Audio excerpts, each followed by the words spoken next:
segala nama, pembebas bagi seluruh dunia. Kebesaran kasih-Nya nyata, segala kuasa tunduk dalam nama-Nya.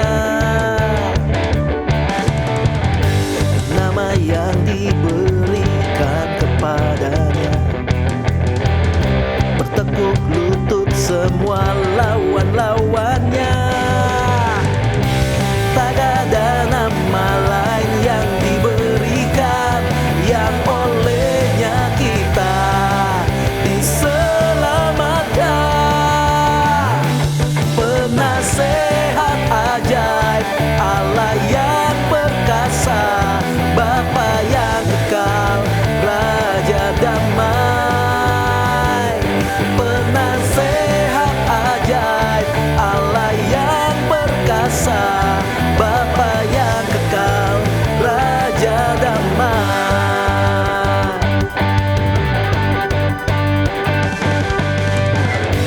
Nama yang diberikan kepadanya,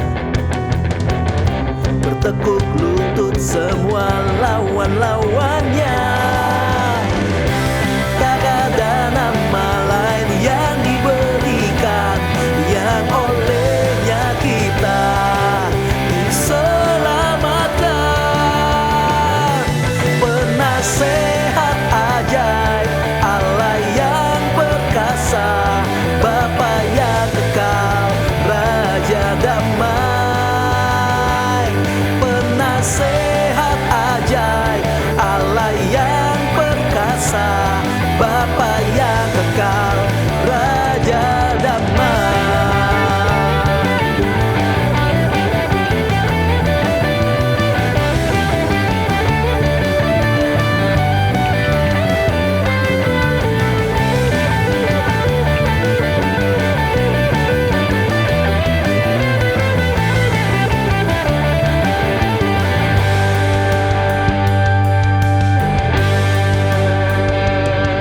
Hosana, Hosana bagi Raja yang datang dalam nama Tuhan.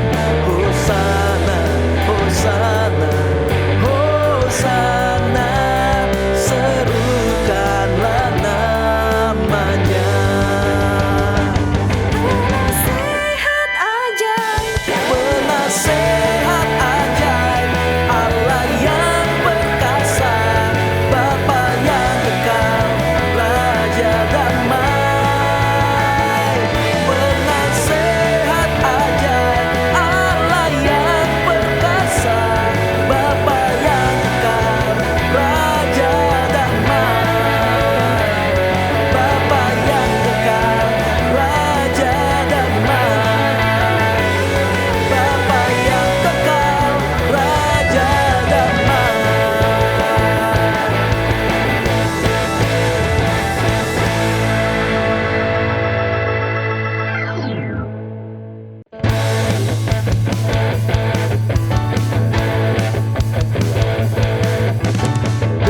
Bernyanyilah bagi Tuhan, pujilah namanya sampai selamanya.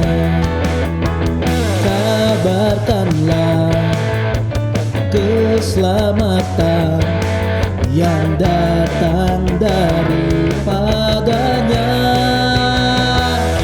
Ceritakanlah kemuliaannya dan perbuatannya yang ajaib di antara suku bangsa.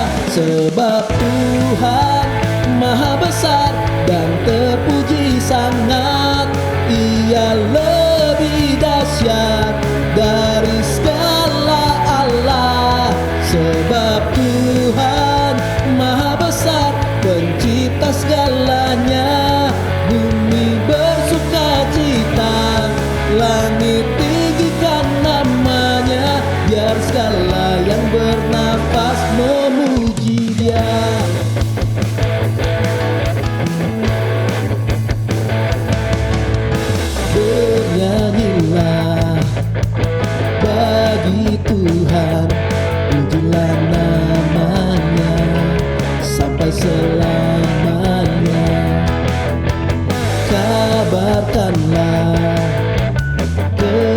keselamatan yang datang daripadanya.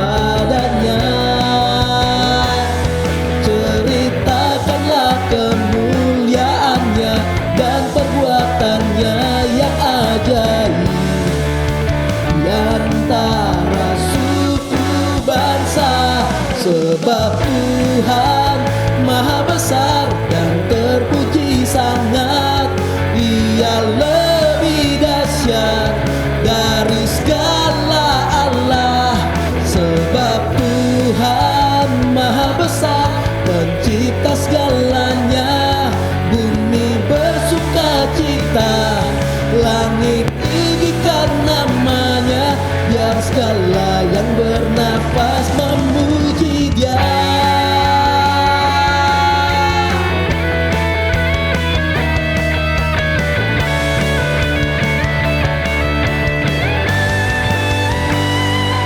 Ceritakanlah kemuliaannya dan perbuatannya yang ajaib di antara suku bangsa. Sebab Tuhan Maha besar dan terpuji sangat, Ia lebih dahsyat dari segala Allah. Sebab Tuhan Maha besar, pencipta segalanya. Bumi bersuka cita, langit tinggikan namanya, biar segala yang bernafas memuji Dia. Sebab Tuhan Maha besar dan terpuji sangat, Ia lebih dahsyat dari segala Allah. Sebab Tuhan Maha besar, pencipta segalanya. Bumi bersuka cita, langit tinggikan namanya, biar segala yang bernafas memuji Dia. Bumi bersuka cita, langit tinggikan namanya. Bumi bersuka cita, langit tinggikan namanya, biar segala yang bernafas memuji Dia.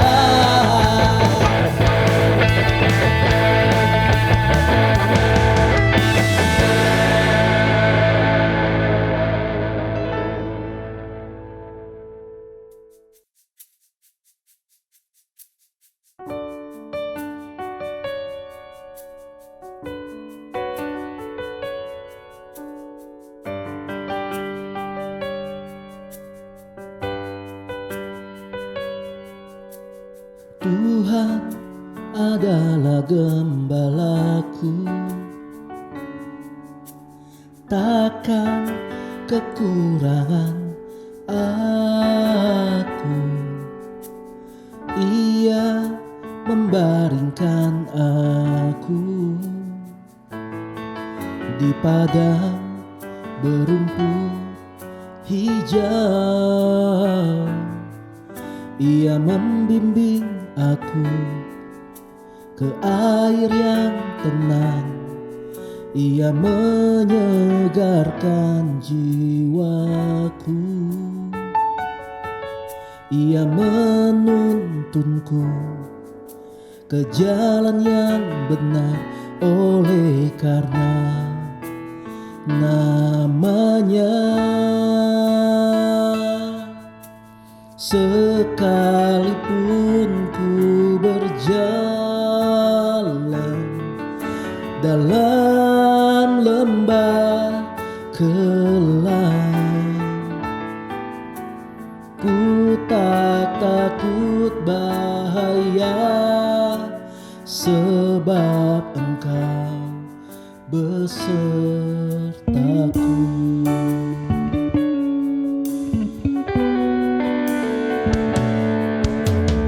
Tuhan adalah gembalaku, takkan kekurangan aku. Ia membaringkan aku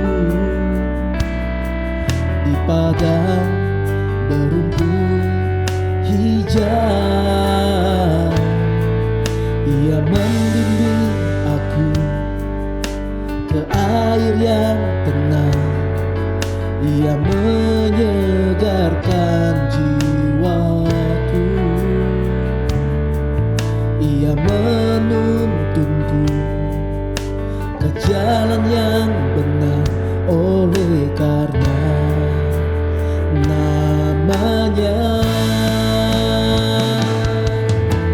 Sekalipun ku berjalan dalam lembah gelap, ku tak takut bahaya, sebab Engkau besertaku. Sekalipun ku berjalan dalam lembah gelap, ku tak takut bahaya, sebab Engkau besertaku. Kebajikan, kemurahan-Mu mengikuti aku seumur hidupku. Ku berdiam dalam rumah Tuhan sampai selamanya.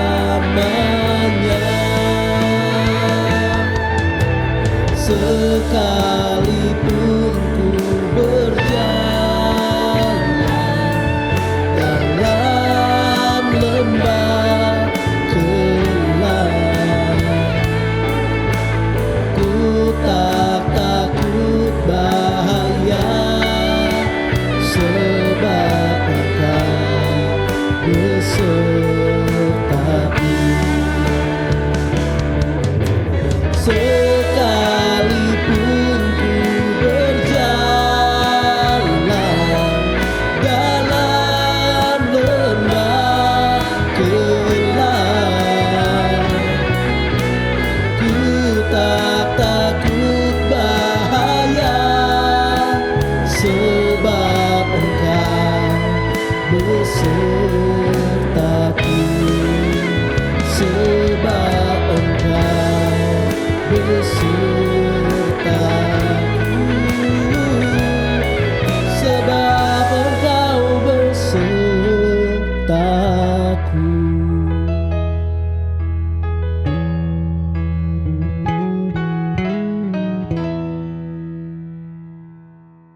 Halo teman-teman semua yang sudah pulang, selamat pagi, selamat siang, selamat sore, dan selamat malam bagi kita semua yang menikmati ibadah online hari ini. Dan saya juga mengucapkan selamat tahun baru 2022. Semoga di tahun yang baru ini kita mengalami kekuatan yang baru, harapan yang baru, dan karakter yang baru. Tapi ingat teman-teman, jangan mentang-mentang di tahun yang baru kita ikut-ikutan berganti suami yang baru. Bahaya teman-teman. Hei kalian yang para suami, kalian juga jangan ganti istri baru ya. Sebelum kita mendengarkan firman Tuhan, mari kita berdoa. Tuhan, terima kasih untuk kesempatan kami, untuk kami bisa boleh bersama-sama lagi menikmati ibadah online Tuhan di awal tahun yang baru ini, supaya kami bisa sungguh-sungguh Tuhan lebih lagi mengalami perjumpaan dengan-Mu Tuhan, supaya kami bisa lebih fokus lagi untuk menggapai setiap rencana-rencana-Mu bagi setiap kami Tuhan. Sebelum kita mendengarkan firman Tuhan, kami juga berdoa untuk hamba-Nya yang memberitakan firman-Mu, biar Tuhan pakai setiap mulut dan perkataannya supaya bisa menjadi berkat bagi setiap kami. Dalam nama Tuhan Yesus kami berdoa, amin.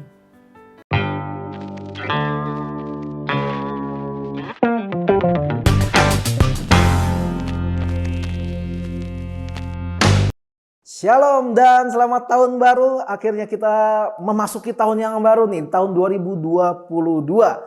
Tahun-tahun kemarin tuh sering banget orang bikin menjelang masuk tahun yang baru. Wah, resolusi gua tahun 2021, resolusi gua tahun 2020 gitu. Mau ngapain aja mereka tulis semuanya di sosial media, ditunjukin gitu ya. Tapi tahun 2022 ini kayaknya tren itu sudah berlalu ya, karena sesungguhnya yang baru sudah datang. Selamat tahun baru buat teman-teman semua. khususnya untuk member di House of Messianic Encounter. Selamat tahun baru. Kita tahun 2002 ini memiliki tema yang baru, yaitu Rebuild Lives. Saatnya kita meninggalkan yang udah lewat, yang sudah terjadi, hal-hal yang gak enak di masa lalu, hal-hal yang mungkin nyakitin kita di masa lalu yang kita tinggalin.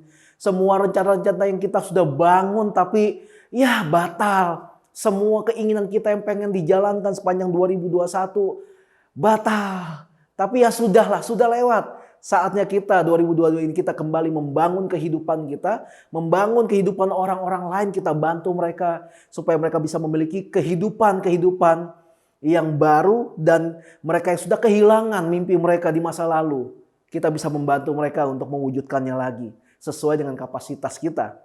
Nah, tahun yang baru ini 2022 kita punya sebuah tema besar, yaitu Rebuild Lives. Rebuild Lives ya. Agak keserimpet ngomongnya. Kita mau membangun kehidupan, membangun kembali kehidupan apa yang udah hilang.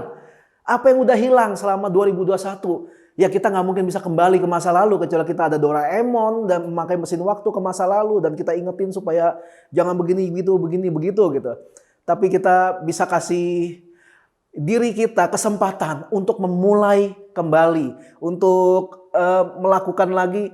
Ya sudahlah, 2021 sudah lewat. Sekarang kita memasuki 2022 dan saatnya kita melakukan apa yang bisa kita lakukan di 2022. Dan untuk tema di bulan Januari ini, awal tahun ini kita mau ngapain di bulan Januari ini? Mari kita mulai dengan releasing the past. Melepaskan yang sudah lewat, melepaskan masa lalu kita. Kita bisa bilang, aduh seandainya waktu itu begini, seandainya waktu itu gua begini, begitu, seandainya waktu itu gua nggak begini, nggak begitu. Ya sudah lewat, sudah lewat. Kita mau gimana, sudah terjadi. Saatnya kita maju ke depan. Kita nggak bisa membiarkan masa lalu menguasai hidup kita, apalagi sampai mengikat kita, mengekang kita, sampai kita nggak bisa bergerak maju. Kita cuma mikirnya masa lalu, seandainya dulu begini, seandainya dulu gitu. Kita nggak bisa menyesali itu. Ya bolehlah menyesali, tapi jangan hidup dengan menanggung penyesalan itu sampai seumur hidup kita.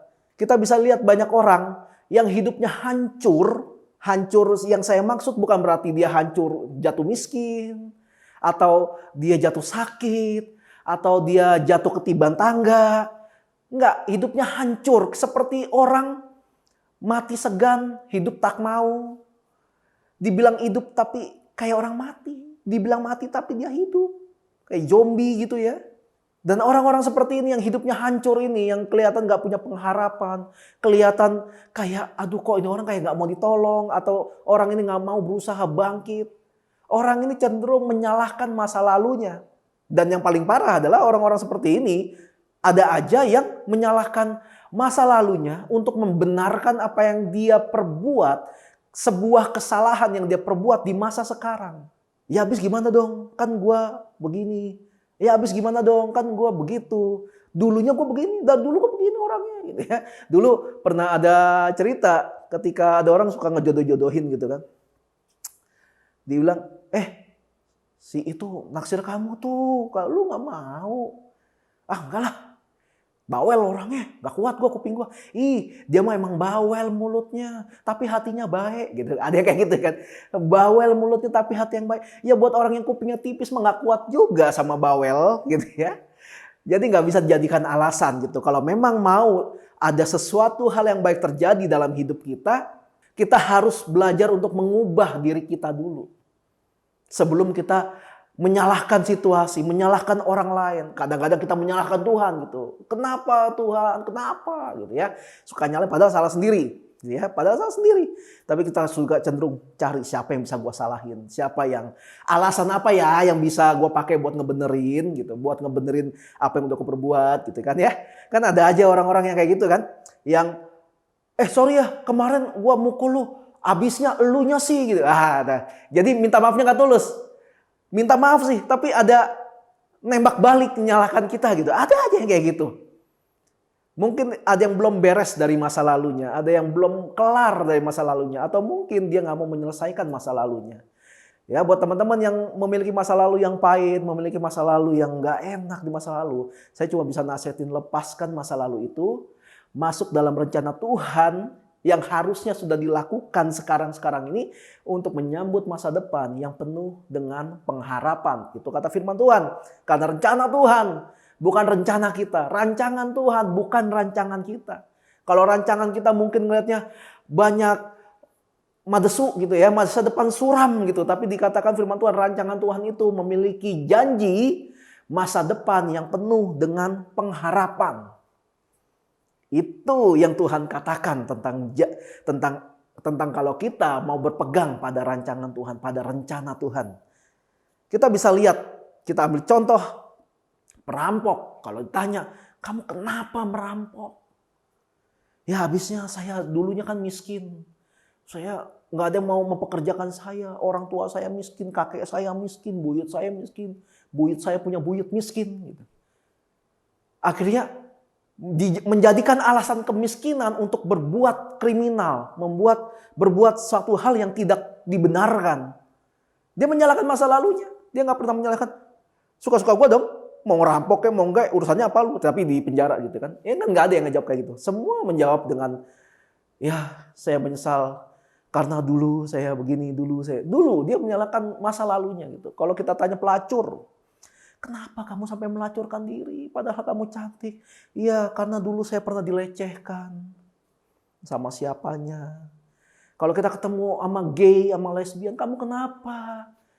Kok hidupnya jadi gay atau lesbian? Iya, saya dulu pernah disakiti sama lawan jenis saya. Malahan pernah ada orang yang laki-laki tulen. Dia menikah dengan istrinya. Istrinya selingkuh dan istri menyakiti hati si suami dengan sangat. Dan setelah bercerai, si suami menjadi gay.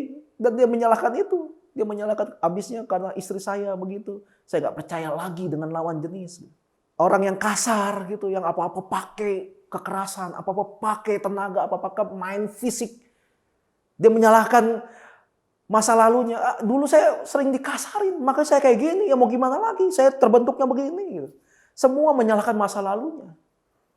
Ya silakan kalau emang ada yang nanyain, lalu kalian berkata, soalnya dulunya saya diginin. Ya it's okay. Tapi yang dulu ya sudah. Jadikanlah dulu. Yang dulu biarlah berlalu. Orang-orang suka ngomong yang sudah lewat, ya sudah. Sekarang kita sedang melihat masa depan kita. Apa yang mau kita lakukan? Kalau kita selalu terikat dengan masa lalu kita, apalagi masa lalu yang buruk ya. Aduh, kita nggak bakalan pernah bisa maju. Kita nggak bakalan bisa pernah berjalan. Dan dalam hal ini nggak pernah ada satu takaran yang pasti. Apakah orang maju nggak maju itu terlihat dari ekonominya atau terlihat dari apa yang dia punya atau berapa banyak temannya. Nggak bisa dilihat dari situ. Hanya dia yang bisa melihat bagaimana isi hatinya. Apakah dengan segitu banyaknya teman, hatinya besar, hatinya dipenuhi dengan damai sejahtera, hatinya dipenuhi dengan kemurahan hati, atau justru malah kosong. Kita tahu vokalis Linkin Park yang dulu, yang almarhum sekarang, kurang terkenal apa? Dia bagus banget. Dia sebagai vokalis saya juga cukup suka dengan cara dia bernyanyi gitu. Tapi dia harus bunuh diri. Dia depresi. Padahal dengan segitu banyak ketenaran, segitu banyak harta. Dia punya teman di satu band. Tapi dia memilih juga untuk bunuh diri. Kenapa? Dengan segitu banyak hatinya tetap kosong. Itu yang membuat banyak orang kenapa bunuh diri. Makanya teman-teman jangan biarkan hatimu kosong. Jangan biarkan segala tipu daya dunia ini menghasut kita untuk mendapatkan kesenangan yang semu. Atau mendapatkan sebuah kepuasan yang semu. Silakan berbisnis dengan giat, silakan. Tapi jangan biarkan atau jangan sampai menyingkirkan hubungan kita dengan Tuhan. Kalian boleh punya pelayanan yang banyak terkenal di mana-mana. Jadi gram-gram yang lain gitu ya. Mungkin ada pastor gram, ada injil gram, ada nabi gram. Terserah. Pokoknya jadi gram-graman itu. Tapi jangan sampai membuang atau menyingkirkan hubungan kita dengan Tuhan. Mungkin Anda sendirian, mungkin gak ada yang mau ngertiin Anda, tapi Anda berusaha untuk, gue mau tetap percaya sama Tuhan, gue mau tetap hidup dalam naungan Tuhan. Itu bagus, silakan. Dan Tuhan akan mengirimkan orang-orang yang sudah Tuhan pilih. untuk membangun hidup kita lebih ke arah yang lebih baik lagi. Kalau yang percaya katakan amin. Ya, saya nggak bisa dengar, tapi saya percaya kalian yang mendapatkan pesan ini pasti bilang amin. Pasti ya, gitu ya. Kalau kita berbicara tentang jemaat lugu gitu ya, kita bisa memaklumi loh kalau orang itu ngomongnya kayak habis gimana kak, saya tuh dulunya gitu. Ya, kalau kita ngomong orang yang baru percaya gitu. Tapi kalau orang ini udah sekian lama pelayanan, sekian lama tahu Tuhan, wah ngerti firman, kayak saya misalnya itu ngerti firman, baca Alkitab udah bolak-balik sana sini, kiri kanan atas bawah, wah gitu. Terjemahan ini, terjemahan itu, sebagainya gitu ya. Tapi masih suka bilang habisnya masa lalu gua begini. Itu yang nggak bisa dibenarkan. Kamu tahu firman, kamu tahu kebenaran itu, tapi kamu menjalankan hidupmu dengan cara yang lama. Roh Kudus tidak berkuasa atas hidupmu, Roh Kudus tidak berkarya dalam hidupmu. Kita cuma berhenti sampai pendengar. Cuma mau dengar aja, tapi nggak mau jadi pelaku. Kita nggak mau, kita tidak membiarkan Tuhan membentuk diri kita. Saya yang dulu adalah orang yang nggak mau dikorek isi hatinya, yang nggak mau dikorek rahasia, yang nggak mau saya. Saya yang dulu adalah orang yang sekarang bisa ketawa lepas, tapi 10 detik kemudian saya murung tanpa penyebab yang jelas. Saya yang dulu adalah saya suka ngelawak untuk menutupi kekosongan diri saya. Tapi selesai orang-orang yang mendengar lawakan saya itu pergi dan pulang, saya kosong lagi hatinya. Itu saya. Tapi saya udah lepasin itu semua. Saya udah bilang sama Tuhan, Tuhan suka-sukamu Tuhan. Mau ngebentuk saya kayak gimana. Dan semua tahu ya, doa orang benar itu kan besar kuasanya ya. Ketika saya bilang suka-sukamu Tuhan, benar Tuhan suka-suka ngebentuk saya. Aduh ampun, kalau dibilang pahit, wah, Tuhan pertemukan saya dengan orang yang memfitnah saya. Tuhan mempertemukan saya dengan orang yang dekat sama saya. Tapi setelah itu ditikam dari belakang gitu ya. Tapi itu semua proses akhirnya membentuk saya yang seperti sekarang ini. Bahkan sampai hari ini Tuhan masih memproses saya. Tuhan masih mendidik saya jadi orang yang benar. Kalau dulu saya diproses sebagai anak Tuhan yang berprofesi sebagai fotografer. Lalu Tuhan memproses saya sebagai anak Tuhan yang berprofesi sebagai musisi. Tuhan sekarang ini sedang memproses saya sebagai hamba Tuhan yang dipercayakan menjadi gembala di gereja ini. Proses Tuhan gak pernah berhenti. Didikan Tuhan gak pernah berhenti. Jadi percuma kita minta Tuhan jangan proses saya lagi. Enggak, proses itu sesuatu yang wajib. Sampai kapan? Sampai kita bisa santai menerima proses dari Tuhan itu. Belajar itu gak pernah berhenti. Belajar itu sampai kapanpun kita belajar. Jadi jangan pernah menolak didikan, kata Amsal. Untuk seseorang yang mengerti firman Tuhan dan sering baca Alkitab, bukankah harusnya firman Tuhan itu memiliki kuasa untuk memerdekakan orang itu dari masa lalunya? Bukankah harusnya begitu untuk orang yang selalu baca Alkitab? Wah, rajin doa, pelayanan, rajin. Dan sering dengarkan khotbah-khotbah harusnya kan.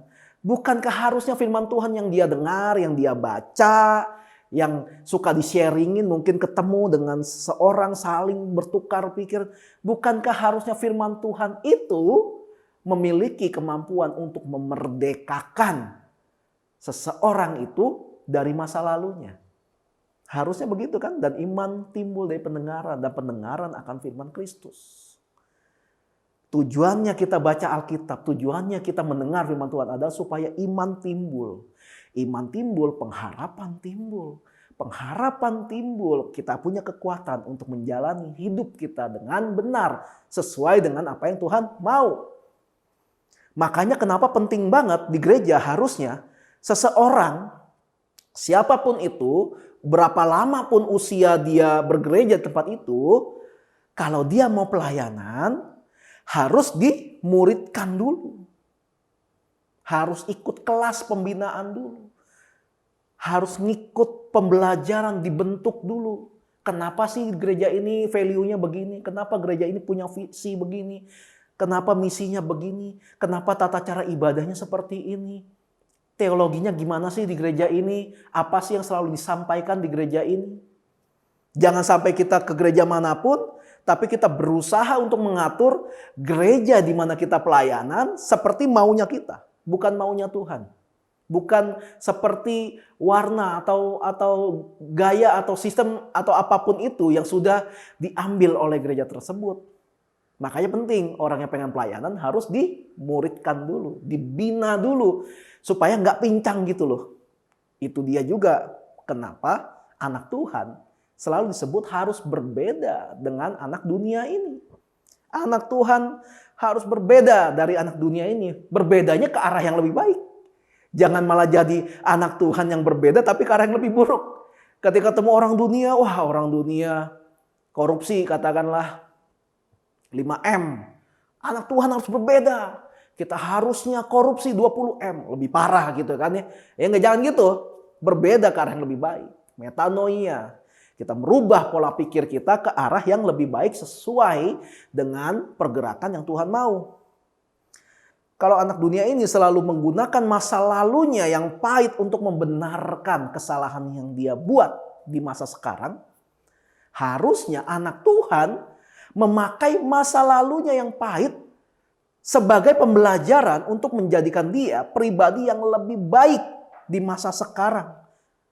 Karena pengenalannya akan firman Tuhan. Kita harusnya bisa bilang dong, gua tuh dulu pecundang. Gua tuh dulu penipu. Dan itu nggak benar. Gua nggak boleh kayak gitu lagi. Jangan malah kasihkan, gua dulu tuh penipu. Ya mau gimana lagi, emang udah kayak gini pabrikannya. Enggak, itu pasrah namanya. Ada perbedaan antara pasrah dan berserah. Berserah berbeda dengan pasrah. Jadi jangan kita bilang udah kita pasrahkan sama Tuhan. Lah enak aja. Kita punya bagian kita dalam mengambil keputusan untuk tunduk sama otoritas yang Tuhan kasih. Kita berserah. Berserah itu menjalankan hidup kita. Dan kita percaya Tuhan menuntun jalan kita. Supaya apapun yang kita lakukan berada dalam genggaman tangan Tuhan. Dan diarahkan oleh Tuhan ke arah mana yang benar. Itu berserah. Bukan pasrah. Masa lalumu boleh pahit. Masa lalumu boleh menyakitkan. Tapi ketika kita menyerahkan hidup kita kepada Tuhan. Dia akan membuat masa depan kita indah pada waktunya. Sudahkah kita menyerahkan hidup kita sama Tuhan? Sudahkah kita menyerahkan sepenuhnya hidup kita sama Tuhan? Kepada pengenalan yang benar akan firman Tuhan. Kita membuang apa yang menjadi kebanggaan kita. Kita buang kepintaran kita buang kehebatan kita. Kita cuma, ya sudah Tuhan, ini aku, utuslah aku serahkan hidupku kepadamu. Itu menyerahkan diri sama Tuhan. Kita jadi nol di hadapan Tuhan. Supaya kita bisa masuk dalam rencana Tuhan yang memang sudah Tuhan sediakan. Ada sebuah hal, ada sebuah rencana yang indah yang sudah Tuhan taruh dalam diri kita untuk kita jalani, untuk membuahkan hasil yang baik. Masalahnya kita mau taat nggak? Kita mau menjalankan itu nggak? 2 Korintus pasal 5 ayat 17 berkata, jadi siapa yang ada di dalam Kristus, ia adalah ciptaan yang baru. Yang lama sudah berlalu, sesungguhnya yang baru sudah datang. Ketika kita disebut sebagai ciptaan yang baru, harusnya yang lama atau masa lalu kita tidak lagi berkuasa atas hidup kita yang sekarang. Itu namanya ciptaan baru. Ciptaan baru, ciptaan yang berubah sama sekali. Ciptaan yang sudah metanoia. Dulu begini, dulu semuanya kehinaan, kejelekan, kemunafikan, semua jelek. Tuhan ubah ketika jadi ciptaan yang baru menjadi metanoia. Berubah sama sekali. 180 derajat, 100% berubah. Berubah sama sekali, berbeda dari yang awal, dari yang sebelumnya. Itu yang Tuhan mau. Kalau kita terus-terusan membela diri gitu. Tuhan akhirnya gak punya kesempatan untuk mengungkapkan apa yang menjadi isi hatinya buat kita. Makanya kenapa kita harus melepaskan masa lalu kita itu. Kita harus lepasin semuanya itu. Saya dulu pernah tinggal di kos waktu baru pertama kali menikah. Lalu saya pindah ke apartemen. Lalu pindah lagi ke rumah saya yang sekarang yang bentuknya ruko. Kita nggak membawa apa-apa yang merupakan kepunyaan tempat yang lama. Kita nggak bawa tuh ubin dari tempat kosan gitu ke apartemen. Kita juga nggak bawa tagihan apartemen ke rumah kita yang sekarang. Semuanya baru gitu, semuanya jadi baru. Lingkungannya baru, tetangganya baru, hidupnya juga jadi baru. Ada kebiasaan-kebiasaan yang baru karena kita pindah dari tempat yang lama ke tempat yang baru. Akan jadi sebuah keributan yang baru kalau tiap hari saya ngomong gini sama istri saya, ubin di kosan tuh lebih bagus loh daripada di sini. Mungkin awalnya istri saya bakal bilang, ya udahlah gitu kayak gitu ya. Tapi coba kalau setiap hari saya bilang, ubin di kosan lebih bagus loh daripada sih. Emosi lama-lama istri saya. Emosi, kenapa? Karena ngebawa-bawa terus yang udah lewat. Ngebawa-bawa yang udah lewat. Kalau mau kosan, sono kosan aja. Tapi di kosan tuh sempit, berisik, banyak orang. Ya tuh tahu. Makanya kenapa kita pindah. Tapi ubinnya bagus. Oh ribut udah. Ribut cuma gara-gara ubin. Cuma gara-gara ubin kita berantem ntar. Gitu juga hidup kita. Kalau kita selalu membawa keburukan yang lama untuk dimasukkan dalam hidup kita yang katanya udah baru mengenal Tuhan. Itu akan terjadi sebuah keributan bahkan dalam diri kita gitu. Kita akan berantem sama mental kita, sama diri kita berantem. Wah. Makanya kenapa orang depresi, makanya kenapa orang stres, kenapa orang frustasi. Mereka sedang menghadapi konflik, tapi konflik terhadap dirinya sendiri. Dan dirinya sendiri nggak bisa gimana pukulinnya gitu ya. Gimana debatinnya, dia ngomong sama dirinya sendiri. Makanya kenapa stres semua orang. Karena nggak mau melepaskan masa lalunya. Salah satu alasannya itu. Kita harus bisa melepaskan masa lalu kita. Jangan memasukkan anggur yang baru dalam kirbat yang lama. Kirbat berbicara tentang hati kita. Sedangkan anggur berbicara tentang anugerah Tuhan atau rencana Tuhan. Tuhan punya rencana yang baru nih. Mau diterima nggak? Mau menerima rencana Tuhan nggak? Mau menerima berkat Tuhan yang baru nggak? Amin, mau. Ketika Tuhan kasih, kita nggak ubah hati kita. Kita masih membawa mentalitas kita yang lama. Padahal mentalitas kita yang lama itu yang nggak baik, yang buruk. Akhirnya ketika rencana Tuhan itu ditaruh dalam hati kita yang masih lama, akhirnya hati kita juga jadi hancur. Berkat Tuhan juga jadi buyar kemana-mana. Kenapa? Karena kita nggak mau memperbaharui hati kita. Kita cuma mau yang lama, yang lama. Teman-teman kalau mau mendapatkan tuntunan yang baru dari Tuhan, pastikan hati kita pun sudah diperbaharui. Caranya bagaimana memperbaharui? Baca Alkitab dan doa pribadi. Serahkan hidup kita sama Tuhan setiap hari. Minum Yakult aja sehari harus 2 kali. Ya, masa nggak baca Alkitab tiap hari gitu ya? Kita harus bisa mengambil keputusan dan komitmen untuk memperbaharui hidup kita. Kita udah yang lama buang, nggak ada gunanya lagi. Bahkan Paulus bilang segala sesuatu di masa lalu tuh kuanggap sampah. Masa lalu Paulus adalah dihormati banyak orang, ahli Taurat yang disegani banyak orang. Dia punya kewarganegaraan yang orang lain nggak punya. Dia bilang itu sampah karena pengenalan akan Kristus. Kita berani nggak ngomong kayak gitu sama diri kita? Mungkin kita dulunya wah terkenal, hebat, digandungi banyak cewek-cewek ya buat yang cowok, yang cewek digandungi banyak cowok gitu ya. Terus kaya mungkin, keren lah, pokoknya semua keren. Lalu kita bilang itu semua sampah. Karena gue kenal Tuhan. Kita berani nggak ngomong kayak gitu? Kita maju ke depan, membawa janji, membawa rencana yang memang sudah Tuhan taruh dalam diri kita. Kalau ada orang-orang yang mungkin, lu sekarang kayak gini ya, padahal enakan yang dulu tuh, bilang aja, yang dulu sampah. Yang dulu-dulu itu membuat gue jauh dari Tuhan. Enggak, gue mau lebih dekat sama Tuhan sekarang ini. Berani nggak ngomong kayak gitu. Lalu dalam Pengkhotbah pasal 3 ayat 11 berkata begini. Ia membuat segala sesuatu indah pada waktunya. Bahkan ia memberikan kekekalan dalam hati mereka. Tetapi manusia tidak dapat menyelami pekerjaan yang dilakukan Allah dari awal sampai akhir. Tanpa pemahaman yang benar tentang firman Tuhan, manusia sangat sulit untuk memahami rencana Tuhan dalam hidup mereka. Bahkan orang yang udah ngerti banget tentang firman Tuhan, yang udah baca Alkitab 100 kali bolak-balik mungkin, belum ada yang pernah melakukan itu, kita udah melakukan itu. Itu pun masih ada yang dia nggak mengerti. Kenapa ya Tuhan melakukan ini? Kenapa ya begini? Apalagi kalau nggak pernah baca Alkitab. Apalagi baca Alkitabnya lewat buku renungan, nggak pernah baca sendiri.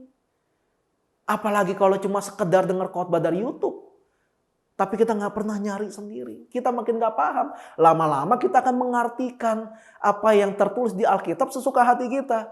Kita menafsirkan isi Alkitab seenak-enaknya kita. Kenapa? Tidak ada pemahaman yang benar dalam diri kita tentang Tuhan. Makanya kenapa ayat di Pengkhotbah 3 ayat 11 tadi seolah-olah berkata begini. Dengan iman percaya aja dengan rencana Tuhan. Karena Tuhan pasti membuat segala sesuatu indah pada waktunya. Itulah keuntungan kita kalau kita mau no comment terhadap apa yang terjadi dalam hidup kita. Kita cuma percaya aja sama Tuhan dan kita percaya suatu hari nanti segala sesuatunya pasti akan jadi indah. Karena itulah Tuhan yang kita sembah. Itulah Tuhan yang menaruh rencana dalam diri kita. Seperti itulah dia bekerja. Kita percaya saja. Yesus pun berkata begitu, berbahagialah kamu yang tidak melihat namun percaya. Kalau kita diperhadapkan dalam satu kondisi yang membuat kita selalu bertanya-tanya, kenapa hal ini selalu terjadi sama kita? Percayalah pada firman Tuhan yang berkata, Dia akan menjadikan segala sesuatu indah pada waktunya. Jangan lagi menyalahkan masa lalu kita yang pahit, yang suram, yang gak enak. Yang akhirnya selalu kita jadiin alasan untuk kita berbuat salah. Ya mau gimana? Emang gue kayak begini dari dulu. Mulut gue memang tajam, paku kali. Mulut gue emang kasar, amplas kali ya. Mulut gue emang bawel, bebek kali gitu kan. Tapi jangan berhenti sampai situ. Berubahlah oleh pembaharuan budi, kata firman Tuhan. Kalau masa lalumu itu jelek, ya pastikan masa sekarang kita lebih baik daripada masa lalu kita. Untuk itulah kita percaya sama Tuhan. Karena yang lama sudah berlalu, sesungguhnya yang baru sudah datang. Jangan sampai kita sudah tahunan, sudah puluhan tahun kita ngikut Tuhan. Dari dulu kita jadi seperti Yesus. Dari dulu, sekarang, dan entah sampai kapan kita sama jeleknya. Ya, Yesus nggak perlu berubah karena dia sudah mentok di satu level yang namanya sempurna. Dia nggak perlu berubah. Dia sudah mentok. Dia sempurna. Yang harus berubah justru ya kita. Kita setiap hari ada kecenderungan untuk berbuat dosa. Kita setiap hari ada kecenderungan untuk berpikir jahat tentang sesama kita. Makanya kenapa kita harus berubah tiap hari. Ada orang yang selalu bilang kita harus bertobat setiap hari. Ya itu kita, ya itu manusia. Makanya kita harus melepaskan masa lalu kita untuk menjalani hari ini dan menyambut masa depan. Jangan lagi mau diikat sama masa lalu kita. Kita adalah ciptaan yang baru, yang lama udah berlalu. Ya sesungguhnya yang baru sudah datang. Jangan mau diikat teman-teman. Kalau dulu saya terikat dengan kegampangan ngomong kata-kata yang kasar, sekarang udah direm. Masih kepleset ya? Iya, sekali dua kali masih kepleset, masih belajar. Tapi ada perubahan. Silakan tanya istri saya kalau mau ada bukti. Dia akan menjadi saksi saya pokoknya. Karena dia yang selalu dengar ketika saya mengucapkan kata-kata yang gak guna seperti itu. Masih mengucapkan seperti itu? Iya. Tapi kepleset pelan-pelan, saya coba ganti gimana caranya ya. Ketika kepleset, nggak jadi ngomong kayak gitu ya. Kan kalau kita ngomong, kayak gitu kan udah kasar di negara kita kan. Bagaimana kalau kita ubah untuk jadi sesuatu yang lucu gitu ya. Ketemu orang yang belit, kelincimu gitu. Jadi lucu gitu kan ya, kelinci ya. Hamster gitu ya, jadi lucu gitu ya. Orang juga jadi nggak marah gitu ya. Itu namanya belajar, makanya itu namanya belajar. Mungkin kondisi hidupmu yang sekarang belum berubah sejak dulu. Mungkin ya dari dulu kita cuma rajin ke gereja. Dari dulu kita cuma rajin ikut ibadah. Dari dulu kita mungkin cuma rajin ikut komsel. Tapi nggak pernah berubah sebenarnya hidup kita. Mungkin seperti itu. Tapi setidaknya lewat pengenalan akan firman Tuhan. Setidaknya lewat pengenalan firman Tuhan yang dibagikan hari ini ketika kalian nonton video ini. Setidaknya kita mau hati kita diubahkan jadi yang baru. Kalau mau hati kita diubahkan menjadi yang baru, kita harus merelakan diri kita untuk dididik, dilatih, dan dibentuk. Wahyu berkata gini, barang siapa ku kasihi, ia ku tegur dan ku hajar. Karena itu relakanlah hatimu dan bertobatlah. Kesannya kayak Tuhan jahat ya? Enggak. Justru karena Tuhan baik. Kadang-kadang kitanya yang bandel. Karena dikasih tahu, jangan ke sana. Kita bandel, akhirnya mau nggak mau ya rotan jalan. Wah. Karena kalau nggak dirotan, dia akan terus jalan kepada kebinasaan. Tuhan nggak mau itu terjadi. Makanya sometimes dia menggunakan cara yang agak keras, agak kasar. Supaya kita nggak jatuh dalam dosa.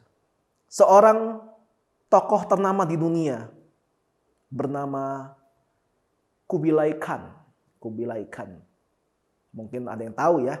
Ketika dia sedang didesak mundur oleh musuh dan dia kabur seorang diri karena tentara yang lain berusaha menghadang supaya orang ini tidak disandera atau dibunuh oleh musuh. Dia hanya pergi bersama elang kesayangannya. Tolong diralat, ini apakah Kubilai Khan atau Genghis Khan, saya suka kebalik. Ketika dia menemukan sebuah sungai yang ada air terjunnya, dia sangat kehausan karena kabur, karena pelariannya itu. Dia berusaha untuk minum air itu, tapi diganggu oleh elangnya. Ketika dia mau minum, langsung elang itu menabrakkan mangkok yang di tangan dia sehingga airnya tumpah. Terus dia marah gitu. Marah kayak gitu kan. Terus dia ambil sekali lagi. Terjadi lagi. Hingga 3 kali. Akhirnya mangkok itu jatuh dan pecah. Karena marah dia tangkap elangnya itu. Lalu dia bunuh elangnya itu. Karena dia berpikir elangnya ini sedang berbuat jahat terhadap dia. Tapi karena bangkai elang itu jatuh di sungai itu.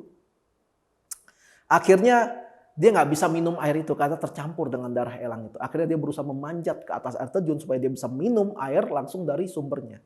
Dan ketika dia sampai di atas, dia kaget. Ternyata di atas sana ada sebuah kalajengking raksasa yang besar dan sudah jadi bangkai. Kalajengking memiliki simpanan racun yang sangat parah dalam dirinya. Dan kalajengking itu tergeletak di tengah-tengah di atas air terjun itu, tempat di mana air terjun itu jatuh ke bawah. Tempat di mana tadi Kubilai Khan ingin minum. Dan saat itu dia menyesal kenapa dia sampai membunuh elangnya. Karena bahasanya kan beda ya, elang dengan manusia. Dan dia menyesal dan dia menangisi elangnya itu. Ternyata elangnya itu berusaha untuk melindungi majikannya supaya tidak keracunan oleh oleh air sungai yang sudah terkena racun dari kalajengking itu. Kadang-kadang Tuhan berbuat sesuatu yang membuat kita jengkel. Kadang-kadang Tuhan melakukan sesuatu yang kita nggak ngerti. Kenapa gitu sih? Menurut perhitungan gue ini bener kok. Menurut pengalaman gue ini bener kok. Tapi kenapa Tuhan seolah-olah mengganggu hidup kita? Kenapa kita nggak mengerti? Karena bahasanya beda.